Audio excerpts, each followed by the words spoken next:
मार्गशीर्ष मास के शुक्ल पक्ष की एकादशी को मोक्षदा एकादशी, मौन एकादशी, गीता जयंती के नाम से जाना जाता है।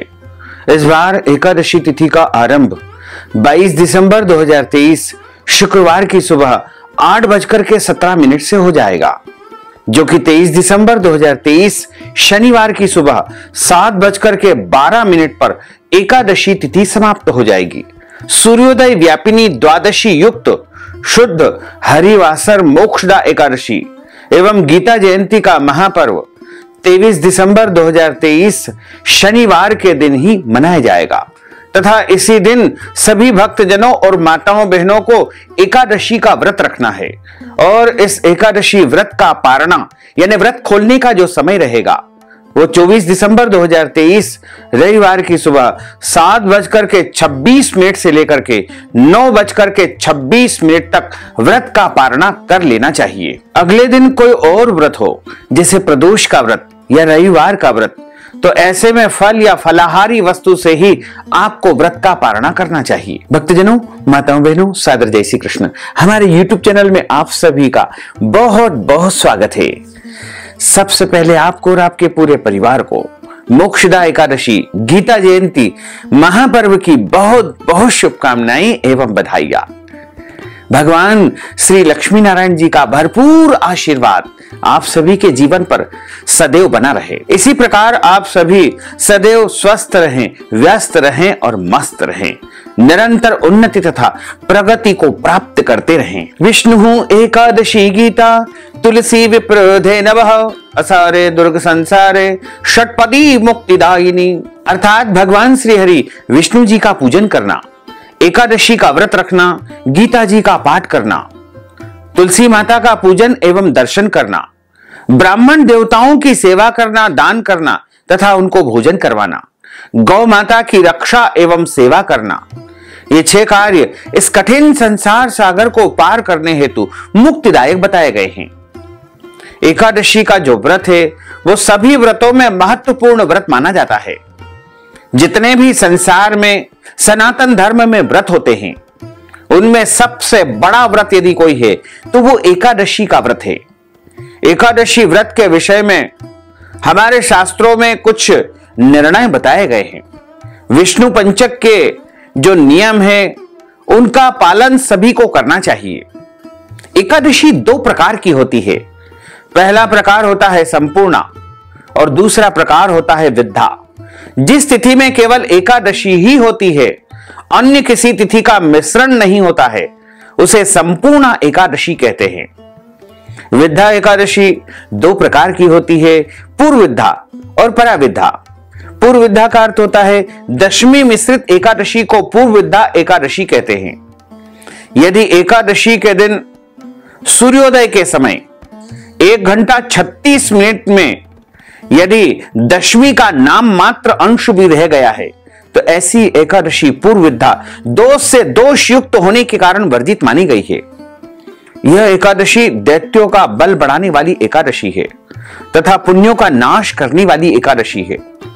पद्म पुराण में लिखा हुआ है कि वासरम दशमी विधम दैत्यानाम पुष्टिवर्धनम मदीयम नास्ति संदेह सत्यम सत्यम पितामह। 10वीं मिश्रित एकादशी दैत्यों के बल को बढ़ाने वाली है, इसमें कोई संदेह नहीं है। पराविद्या का अर्थ होता है द्वादशी मिश्रित एकादशी को पराविद्या एकादशी कहते हैं। द्वादशी मिश्रिता ग्राह्य सर्वत्र एकादशी तिथि ही। द्वादशी मिश्रित एकादशी सर्वदा ही ग्रहण करने योग्य है, इसलिए भक्तों को पराविद्या एकादशी का ही व्रत रखना चाहिए। ऐसी एकादशी का पालन करने से भक्ति में पुण्य में वृद्धि होती है। 10वीं मिश्रित एकादशी से पुण्य का अक्षय होता है। एकादशी व्रत के विषय में पद्म पुराण में एक प्रसंग आता है कि जब भगवान का वाराह अवतार हुआ था और वाराह भगवान तथा हिरण्याक्ष का युद्ध चल रहा था, तब भगवान नारायण बार बार प्रयास करने पर भी उस राक्षस का वध नहीं कर पा रहे थे। तब ब्रह्मा जी ने प्रश्न किया कि हे नारायण, यह राक्षस तो आपकी दृष्टि मात्र से मृत्यु को प्राप्त हो जाना चाहिए, लेकिन ऐसा क्यों नहीं हो पा रहा है? आप इसका वध क्यों नहीं कर पा रहे हैं? तब भगवान बोले कि ब्रह्मा जी, शुक्राचार्य की माया से मोहित होने के कारण कुछ ब्राह्मण देवता दशमी युक्त एकादशी का व्रत कर रहे हैं और अपने यजमानों से भी करवा रहे हैं, क्योंकि दशमी के दिन दैत्यों की उत्पत्ति हुई थी और एकादशी के दिन देवताओं की उत्पत्ति हुई थी। इसलिए दशमी युक्त एकादशी का व्रत करने से दैत्यों का बल बढ़ता है और द्वादशी युक्त एकादशी का व्रत करने से देवताओं का बल बढ़ता है। ब्राह्मणों के दशमी विद्या एकादशी का व्रत करने से इस राक्षस का बल बढ़ रहा है और यह मृत्यु को प्राप्त नहीं हो पा रहा है। जो मनुष्य दशमी युक्ता एकादशी का व्रत करते हैं उसके अंदर आसुरी शक्ति की वृद्धि होती है। कलयुग में सब लोग मोहित होकर के दशमी विद्या एकादशी का व्रत करेंगे, इसलिए देश में, दुनिया में, इस संसार में अशांति बनी रहेगी। जब सीता माता को लक्ष्मण जी वाल्मीकि ऋषि के आश्रम में छोड़ करके आए थे, तब सीता जी ने ऋषि वाल्मीकि से एक ही प्रश्न किया कि हे ऋषिवर, मैंने अपने जीवन में या पूर्व जन्म में कभी भी कोई पाप नहीं किया है, सदैव मैं पतिव्रता रही, पति की सेवा की, फिर भी मेरे जीवन में इतने सारे कष्ट और संकट क्यों आए? तब वाल्मीकि जी ने सीता माता को जवाब दिया कि आपने कभी अपने पूर्व जन्म में दशमी विद्या एकादशी का व्रत किया था और उस दिन आपने व्रत के सभी नियमों का पालन करते हुए एकादशी का पूजन अर्चन किया था। ऐसा करने से आपके पुण्य नहीं बल्कि आपके पापों की वृद्धि हुई है। उसी का यह परिणाम है कि आपको अपने जीवन काल में बहुत कष्टों को झेलना पड़ा। पुराणों में लिखा हुआ है कि दशमी विद्या एकादशी का व्रत करने से धन और पुत्र का विनाश होता है।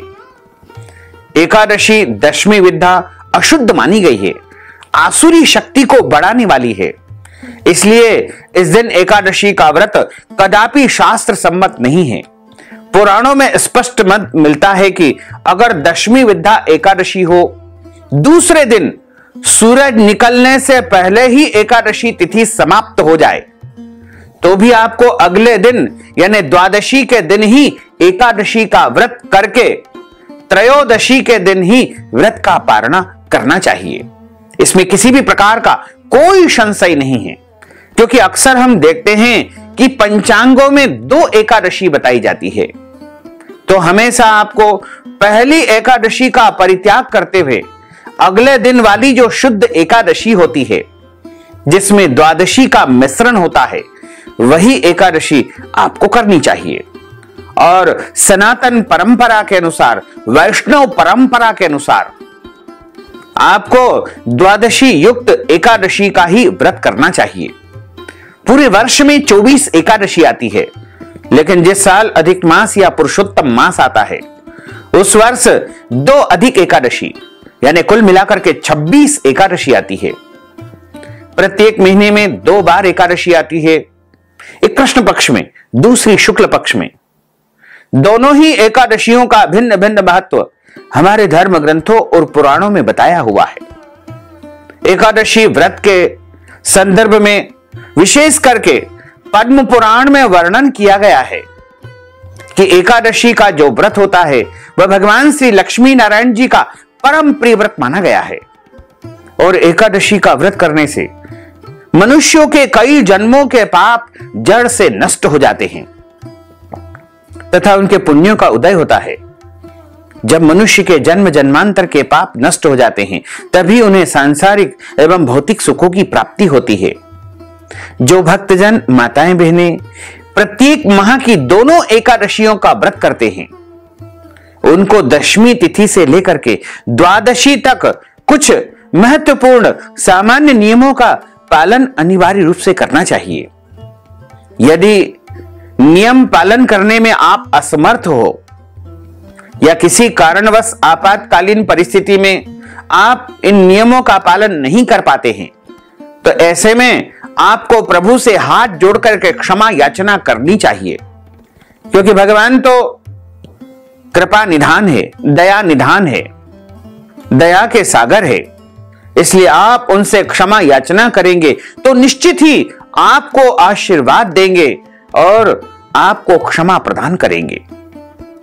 जो भक्तजन माताएं बहनें एकादशी का व्रत करते हैं, उनको दशमी के दिन एक समय शुद्ध एवं सात्विक भोजन करना चाहिए तथा इस दिन चावल न खाएं, शहद, लहसुन, प्याज, मांस, मदिरा, मसूर की दाल, कटहल की सब्जी का उपयोग भोजन में नहीं करें।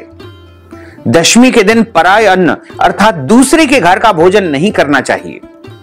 यदि किसी कारणवश आपातकालीन परिस्थिति में दूसरे के घर का भोजन करना पड़े तो ऐसे में आपको उस भोजन के प्रायश्चित्त के निमित्त कुछ न कुछ दान पुण्य कर देना चाहिए। दशमी के दिन ब्रह्मचर्य व्रत का पालन करें तथा अपना शरीर तन मन को पवित्र करके ही अगले दिन एकादशी व्रत का आरंभ करना चाहिए। एकादशी के दिन सुबह जल्दी उठ करके स्नान करके पूजा अर्चना करके भगवान के सामने बैठ करके प्रभु की साक्षी में आपको एकादशी व्रत का संकल्प धारण करना चाहिए। पद्म पुराण के उत्तरखंड के अध्याय 64 में श्लोक नंबर 34 लिखा हुआ है, एकादश्याम निराहार स्थित्वाहम परेहनि भोक्षामि पुंडरीकाक्ष शरणम में भवाच्युत। हे कमल नयन, हे वासुदेव, हे अच्युत, मैं एकादशी के दिन निराहार रह करके दूसरे दिन ही भोजन करूंगा। जो भक्तजन माताएं बहनें एकादशी का व्रत करते हैं, उनको संकल्प अवश्य धारण करना चाहिए। यदि आप निष्काम भाव से व्रत करते हैं, निष्काम व्रत का अर्थ होता है बिना किसी कामना के किए जाने वाले व्रत को निष्काम व्रत कहा जाता है। या फिर आप सकाम भाव से व्रत करते हैं, यानी कोई कामना लेकर के यदि आप व्रत करते हैं, उसे सकाम व्रत कहा जाता है। दोनों ही परिस्थिति में आपको एकादशी व्रत का संकल्प अवश्य धारण करना चाहिए। एकादशी व्रत का संकल्प धारण करने के लिए अपने घर के पूजा स्थल में भगवान के सामने एक आसन बिछा करके शुद्ध घी का दीपक जला करके तथा पूजन की थाली में रोली, चंदन और चावल यानी अक्षत के स्थान पर जौ या तिल रख करके, आपको पुष्प रख करके, दक्षिणा रख करके, सुपारी रख करके, शुद्ध जल रख करके, हाथ की मुद्रा को इस प्रकार रख करके हाथ के मध्य भाग में जल रखे, सुपारी रखे, पैसे रखे, पीला पुष्प रखे और जौ तिल रख करके आपको बोलना है ओम विष्णुवे नमः, ओम विष्णुवे नमः, ओम विष्णुवे नमः। ओम तिथिर्विष्णु स्थावरो नक्षत्रम विष्णुरेव च योगश्च करणम विष्णु सर्वं विष्णुमयं जगत। ओम विष्णुर्विष्णुर्विष्णु श्रीमद्भगवतो महापुरुषस्य विष्णोर आज्ञया प्रवर्तमानस्य अद्य श्री ब्रह्मणों ही द्वितीय प्रार्धे श्री श्वेतवारः कल्पे वैवस्वतमन्वन्तरे अष्टाविंशतितमे कलियुगे कलि प्रथम चरणे भूलोके भारतवर्षे भरतखंडे जम्बूद्वीपे आर्यावर्तांतर्गत ब्रह्मवर्तैक देशे अवंतिकायां विशाला क्षेत्रे मध्य प्रदेशे भोपाल मंडलांतर्गते भोपाल नामनी नगरे ही सम्मत 2080 मासानां मासे पुण्य पवित्र मासे मार्गशीर्ष मासे ही शुभै ही शुक्ल पक्षे ही एकादश्यायां पुण्यतिथ्योः मंडवासरान्वितायां भरणी दिवस नक्षत्रे ही मेष राशि स्थिते श्री चंद्रे ही मेष राशि स्थिते श्री देवराज गुरोः धनु राशि स्थिते श्री सूर्ये शेषेषु ग्रहेषु यथा यथम राशि स्थान स्थितसु एवं ग्रह गुण गण विशेषण विशिष्टायाम शुभ पुण्य तिथौ। आप बोलिएगा मम आत्मनः। अब आप अपने नाम और गोत्र का उच्चारण करिएगा। यदि आपको अपना गोत्र याद नहीं है तो आप ब्रह्म गोत्र बोलकर भी अपने गोत्र का उच्चारण कर सकते हैं। मम सपरिवारस्य सकुटुंबस्य जनानां आयु आरोग्य ऐश्वर्य अभिवृद्ध्यर्थम आदिदेविक आदिभौतिक आध्यात्मिक त्रिविध तापोपशमनार्थम वात पित्त कफजन दोष परिहारार्थम आदित्याद्यावाहित नवग्रह देवताः प्रसन्नार्थम सर्व देवताः प्रसन्नार्थम कुल देवताः प्रसन्नार्थम भगवते श्री कृष्ण चंद्र परमात्मने नमो नमः। श्री लक्ष्मी नारायण देवता प्रीत्यर्थंच पितृदेवताः प्रीत्यर्थंच अद्य दिवसे मोक्षदा एकादश्यायां व्रत कर्माहं करिष्ये संकल्प प्रभु को समर्पित करने के बाद हाथ जोड़ करके प्रभु से निवेदन करें, भगवान से प्रार्थना करें कि हे भगवान, आज हम मोक्षदा एकादशी का व्रत धारण करने जा रहे हैं। आप हमें पूरी शक्ति एवं सामर्थ्य प्रदान करें कि पूरे विधि विधान से नियमों का पालन करते हुए आज हम एकादशी का व्रत धारण करेंगे। और यदि इनमें किसी भी प्रकार की कोई गलती हो जाए, त्रुटि हो जाए, तो हमें अबोध बालक जान करके क्षमा प्रदान कर देना। इस प्रकार आपका एकादशी का व्रत आरंभ हो जाएगा। एकादशी के दिन सुबह सूर्य भगवान को अर्घ्य प्रदान करें, माता पिता को प्रणाम करें, तुलसी जी का पूजन करें, तुलसी जी के यहाँ दीपक जलाएं। कई लोग कहते हैं कि तुलसी जी को इस दिन जल नहीं देना चाहिए या दीपक नहीं लगाना चाहिए या पूजन नहीं करना चाहिए। यह बिल्कुल गलत धारणा है। किसी भी शास्त्र में ऐसा कोई प्रमाण नहीं है कि तुलसी जी को प्यासा रखा जाए या उनका पूजन न करें, बल्कि रविवार के दिन तुलसी जी का स्पर्श करना वर्जित माना गया है। आप चाहें तो जल प्रदान कर सकते हैं, पूजन भी दूर से कर सकते हैं। तो यदि आप एकादशी का व्रत कर रहे हैं तो आप तुलसी जी से आज्ञा लेकर के तुलसी जी के पत्ते तोड़ सकते हैं, कोई दोष नहीं लगेगा। यदि आपके मन में कोई भ्रम है या कोई संशय है तो एक दिन पहले ही आप तुलसी पत्र तोड़ करके उनका उपयोग एकादशी के दिन कर सकते हैं। एकादशी के दिन किसी भी मनुष्य को अन्न नहीं खाना चाहिए, चावल नहीं खाना चाहिए, दाल रोटी नहीं खाना चाहिए। उस दिन केवल फलाहार करें। वैसे तो सर्वोत्तम फलाहार गाय का दूध एवं फल माने गए हैं। इसके अलावा ड्राई फ्रूट्स, सूखा मेवा जैसे मखाना, नमकीन मखाना, मीठा मखाना या अन्य प्रकार के साबूदाना, मूंगफली दाना, आलू या सभी प्रकार के जो फल होते हैं वो फलाहार की श्रेणी में माने जाते हैं। लेकिन ध्यान रखें, इस दिन अपने घर में आपको लहसुन, प्याज, मांस, मदिरा का उपयोग बिल्कुल नहीं करना चाहिए। घर में पूर्ण रूपेण शुद्धता और पवित्रता बनाकर ही आपको एकादशी का व्रत रखना चाहिए।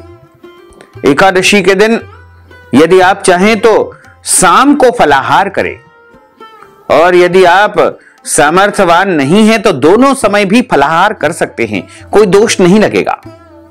लेकिन किसी भी परिस्थिति में आपको एकादशी के दिन सुबह ब्रह्म मुहूर्त 4 बजे से लेकर के पारणा के समय यानी अगले दिन तक एकादशी का पारणा नहीं करना है, यानी व्रत नहीं खोलना चाहिए।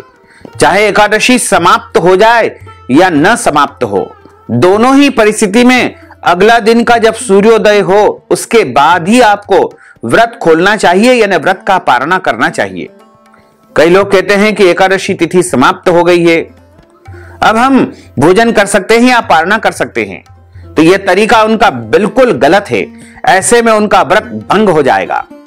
इसलिए एकादशी के ब्रह्म मुहूर्त से यानी 23 तारीख की सुबह 4 बजे से आपका व्रत आरंभ हो जाएगा, जो कि 24 तारीख की सुबह सूर्योदय तक लगातार जारी रहेगा। जब सूर्योदय होगा उसके बाद ही आपको व्रत का पारणा करना चाहिए, यानी व्रत को खोलना चाहिए। एकादशी के दिन झूठ न बोले, क्रोध न करे, लड़ाई झगड़ा एवं वाद विवाद बिल्कुल न करे। ब्रह्मचर्य व्रत का पालन करना चाहिए। दिन में सोना नहीं चाहिए। दिवा निद्रा पुण्य नासिनी, ऐसा कहा गया है कि दिन में सोने से पुण्य का नाश होता है। दाढ़ी कटिंग या शेविंग न करे।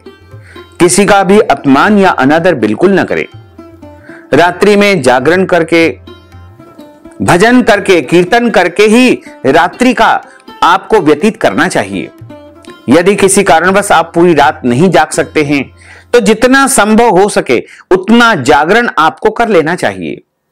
यदि आप निराहार रह करके निर्जला व्रत धारण नहीं कर पाते हैं तो फलाहार करके व्रत धारण करें।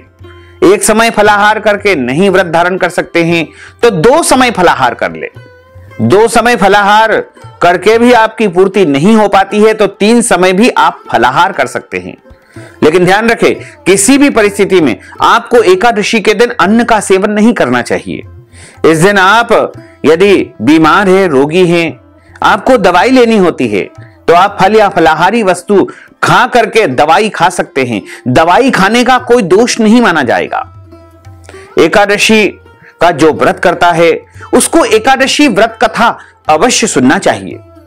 कथा हमेशा ब्राह्मण देवता के मुखार विंद से ही श्रवण करे और कथा सुनने के बाद ब्राह्मण देवता को यथाशक्ति दक्षिणा भी प्रदान करना चाहिए, क्योंकि ब्रह्म वाक्य जनार्दन, जब आप ब्राह्मण के मुख से कथा का श्रवण करेंगे तो आपको जनार्दन यानी भगवान नारायण के मुखार विंद से कथा सुनने का पूरा पूरा पुण्य प्राप्त होगा। और एकादशी व्रत का पारणा शुभ मुहूर्त में अगले दिन ही करना चाहिए। इस बार मोक्षदा एकादशी 23 सितंबर 2023 शनिवार को है और इस व्रत का पारणा यानी व्रत खोलने का जो समय होता है उसे पारणा कहा जाता है। तो इस बार पारणा का जो समय रहेगा वो 24 दिसंबर 2023 रविवार की सुबह 7:26 से लेकर के 9:26 तक रहेगा। हमारे सनातन हिंदू धर्म में मोक्ष को मनुष्य जीवन का लक्ष्य माना जाता है। आत्मा कर्म के अनुसार मनुष्य जीवन प्राप्त करती है। इसका मुख्य उद्देश्य सत्कर्म करके मोक्ष की प्राप्ति है।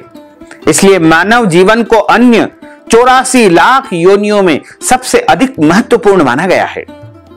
मोक्ष प्राप्त किए बिना मनुष्य को बार बार इस संसार में आना पड़ता है। पद्म पुराण में मोक्ष की चाह रखने वाले प्राणियों के लिए मोक्षदा एकादशी व्रत करने का आदेश दिया गया है। इस व्रत का उद्देश्य पितरों को मुक्ति दिलाना भी माना गया है। इससे मनुष्य के पूर्वजों को मोक्ष प्राप्ति होती है। यदि आपके पितर अभी तक मोक्ष को प्राप्त नहीं कर पा रहे हैं, उनकी आत्मा भटक रही है, तो आपको मोक्षदा एकादशी का व्रत उनके नाम से उनके निमित्त अवश्य रखना चाहिए। आपके मृतक पूर्वज, माता पिता, दादा दादी या अन्य कोई भी जो व्यक्ति आपके परिवार में मृत्यु को प्राप्त हो चुका है, उसके निमित्त आपको मोक्षदा एकादशी का व्रत अवश्य रखना चाहिए। यदि आप उनके नाम से व्रत रखते हैं तो जब आपका व्रत आरंभ हो उनका नाम अवश्य ही स्मरण आपको मन में कर लेना चाहिए या संकल्प के दौरान उनका नाम अवश्य बोल लेना चाहिए। यदि उनका गोत्र याद है तो वो भी बोले, गोत्र याद नहीं है तो ब्रह्म गोत्र बोले, क्योंकि इस संसार के जो रचनाकार है वो ब्रह्मा जी है, तो सभी मनुष्यों का गोत्र ब्रह्म गोत्र ही माना जाता है। आपके मृतक पूर्वजों को इस एकादशी का व्रत करने से मुक्ति प्राप्त होगी, बंधनों से उन्हें मोक्ष प्राप्त हो जाएगा। श्री हरि के प्रताप से मनुष्य के पापों का नाश हो जाता है और मनुष्य के मृत्यु के बाद उसका उद्धार होता है। मोक्षदा एकादशी के दिन अन्य एकादशियों की तरह ही व्रत करने का विधान है। मोक्षदा एकादशी से एक दिन पहले यानी दशमी के दिन सात्विक भोजन करना चाहिए तथा सोने से पहले भगवान श्री हरि विष्णु का स्मरण करना चाहिए। मोक्षदा एकादशी के दिन सुबह स्नान आदि से निवृत्त होकर पूरे घर में गंगा जल छिड़क करके घर को पवित्र करना चाहिए। इसके बाद भगवान श्री हरि विष्णु की पूजा करनी चाहिए। पूजा में तुलसी जी के पत्तों को अवश्य शामिल करना चाहिए। पूजा करने के बाद भगवान श्री हरि विष्णु के अवतारों की कथा का पाठ करना चाहिए।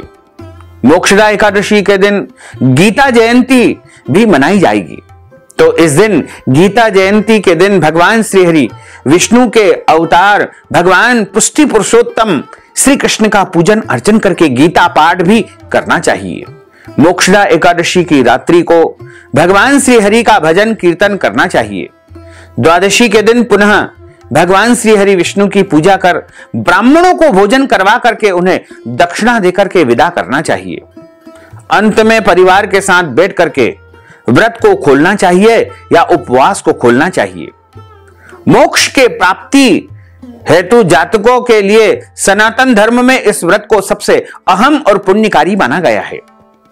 इस व्रत के पुण्य प्रताप से मनुष्य के समस्त पाप नष्ट हो जाते हैं और उसे जन्म मृत्यु के चक्र से मुक्ति प्राप्त होती है। मोक्षदा एकादशी बहुत ही विशेष एकादशी है। यही वह शुभ दिन था जब प्रभु श्री कृष्ण ने कुरुक्षेत्र के युद्ध क्षेत्र में अर्जुन को श्रीमद् भगवत गीता सुनाई थी।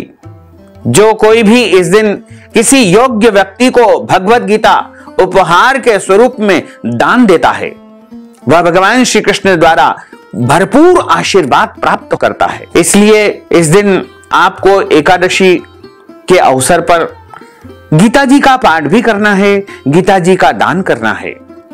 और यदि पाठ नहीं कर सकते हैं, दान नहीं कर सकते हैं, तो ब्राह्मण देवताओं को श्रीमद् भगवत गीता की पुस्तक के निमित्त आपको नगद धन राशि प्रदान कर देना चाहिए। संभव हो तो इस दिन गीता जी रख करके उनका पूजन अर्चन भी आपको करना चाहिए। गीता जयंती के दिन सामूहिक गीता पाठ का आयोजन भी आप अपने निवास स्थान घर में करवाएंगे तो आपके पितरों को परम शांति प्राप्त होगी। श्रीमद् भगवत गीता में 18 अध्याय है। संस्कृत तथा हिंदी दोनों ही भाषाओं में या अन्य भाषाओं में गीता जी की पुस्तक सामान्य रूप से पूजा की दुकानों पर उपलब्ध हो जाती है। वैसे सर्वोत्तम जो प्रकाशन है वो गीता प्रेस गोरखपुर का है और गीता प्रेस गोरखपुर की श्रीमद् भगवत गीता की पुस्तक आप अपने घर लाकर के उनका पूजन करें और गीता पाठ अवश्य करें तो निश्चय ही आपको परम पद की प्राप्ति होगी और भगवान श्री कृष्ण का भरपूर आशीर्वाद प्राप्त होगा। साथ ही आप सभी से अनुरोध है कि हमारे इस ज्ञानवर्धक वीडियो को अधिक से अधिक लोगों को शेयर करिएगा, लाइक करिएगा, कमेंट करिएगा। कमेंट बॉक्स में प्रभु का नाम अवश्य लिख दीजिएगा। और यदि अभी तक आपने सब्सक्राइब नहीं किया है तो अभी और इसी समय सब्सक्राइब कर लीजिए ताकि इसी प्रकार के ज्ञानवर्धक वीडियो सबसे पहले आपको प्राप्त हो सके। आपको और आपके पूरे परिवार को सादर जय श्री कृष्ण, सादर धन्यवाद।